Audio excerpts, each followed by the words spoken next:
당신은 어떤 가치를 중시하나요? 제임스 쿠제스와 베리 포스너는 리더십 분야의 명저인 리더십 챌린지에서 몰입을 높이는 방법에 대해 강조했다. 기업마다 중시하는 핵심 가치가 있다. 기업에서는 조직 몰입을 위해 구성원들에게 조직 가치를 외우게 하고 자신의 것으로 만들게 해왔다. 그런데 이 책에서는 다른 시각을 제시하고 있다. 조직 가치도 중요하지만 개인의 가치도 가치 인지하고 적용할 수 있도록 해주어야 더 몰입할 수 있다는 것이다. 실제 비즈니스 코칭을 하면서 많은 이들에게 질문을 해보곤 한다. 회사의 핵심 가치는 어떤 것인가요? 이 질문에는 거의 100% 답을 한다. 설령 기억이 나지 않더라도 사무실 액자나 홈페이지, 수첩에 정리되어 있으니 항상 접할 수밖에 없다. 당연하다. 그런데 팀장님 개인이 중시하는 가치는 어떤 것이 있나요? 라는 질문에는 즉답이 나오는 경우가 극히 드물다. 아마 회사에 입사하는 순간 나의 가치는 잠시 묻어두고 회사가 강조하는 가치에 맞추면서 살아왔을 것이다. 나 역시 그랬다. 하지만 이제는 변화가 필요하다. 회사의 가치를 내재화하는 것도 중요하지만 나 자신의 가치도 인식하고 알아봐 주어야 한다. 나가 같이 일하는 팀원들 각자의 가치도 알아봐 주어야 함은 물론이다. 가치는 의사결정 기준이나 삶의 철학 등을 말한다. 때문에 회사의 가치도 중요하지만 구성원 각자의 가치도 중요한 것이다. 회사의 가치는 이렇고 나의 가치는 이렇구나 라는 인식이 중요하다. 더불어 팀원들과 리더 자신의 가치를 공유하고 팀원들 각자가 중시하는 가치를 물어봐 주는 것만으로도 새로운 관점을 볼 수 있게 된다. 중소기업 L 대표는 그야말로 근면성실의 아이콘이다. 산업화 시대의 역군으로 책임감 있게 회사를 꾸려온 세월이 30년이다. 새벽 6시면 출근하고 야근 아니면 거래처 관리를 위한 술자리로 밤을 꼬박 세워도 힘들지 않다. 근면 성실과 책임감을 삶의 철학으로 생각하며 살아왔으니 말이다. 그런 L 대표는 직원들이 하나같이 못마땅하다. 믿을 사람이 한 명도 없다라는 생각이 자꾸 든다. 주인의식을 발휘하는 친구도 없다. 한두 명 코드가 좀 맞는 친구가 있기는 하지만 그렇다고 마음에 썩 드는 것은 아니다.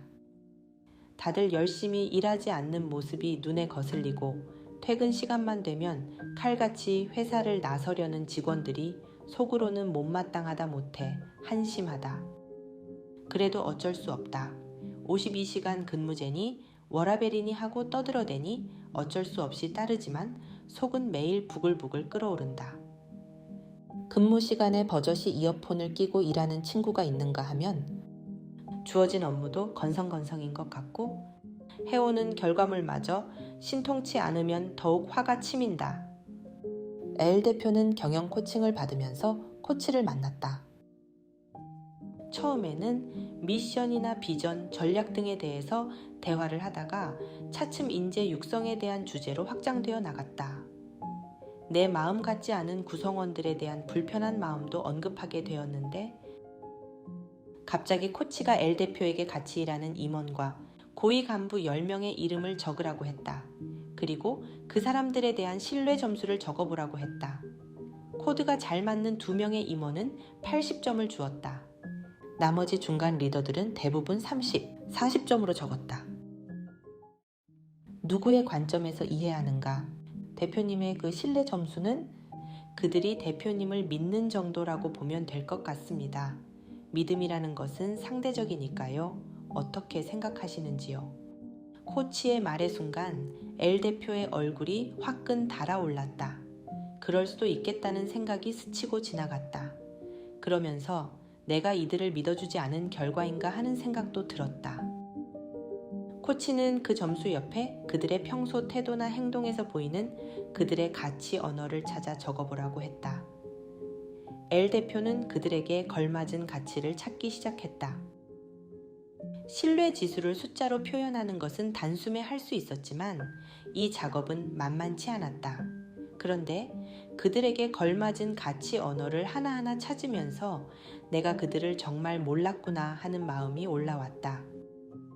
자신이 마음에 들어하는 직원들에게 적용된 단어는 겸손, 근면, 노력, 명예, 성실, 성취, 순종, 심사숙고, 야심, 용기, 전문성, 주인의식, 책임감, 충직, 헌신 등과 같은 언어인데 마음에 들지 않는 직원들에게 적용된 단어는 공감, 긍정, 기쁨, 독창성, 발상, 사랑, 소통, 소신, 유연성, 자신감, 자존감, 재미, 조화, 즐거움, 창의성, 탁월함, 평등 등이었다.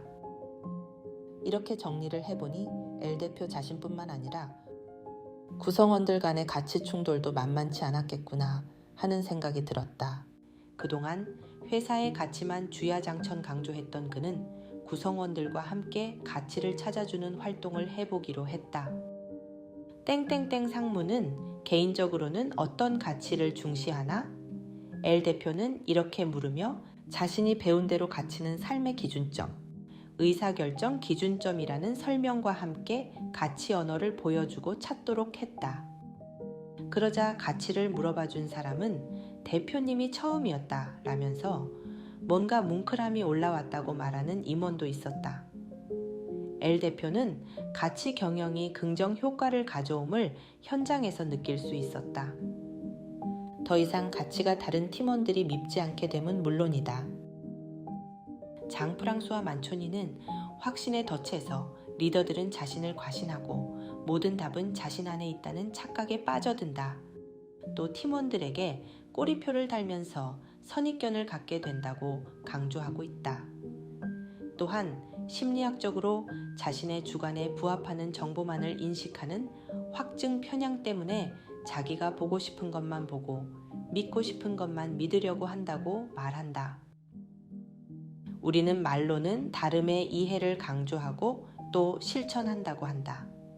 하지만 과연 누구의 관점에서 다름을 이해하고 인정하는가?